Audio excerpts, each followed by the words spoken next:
అమెరికాకి గల్ఫ్‌లో రివర్స్ పరిణామాలే చోటు చేసుకుంటున్నాయి.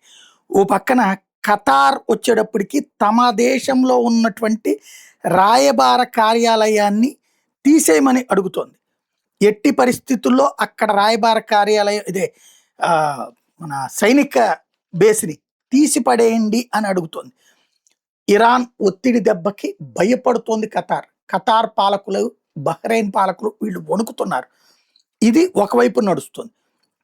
రెండో వైపునొచ్చేటప్పటికి దుబాయ్ మాత్రం వందలాది మంది కాదు, వేలాది మందిగా వస్తున్నటువంటి అమెరికన్ సైనికుల్ని ఆహ్వానిస్తోంది.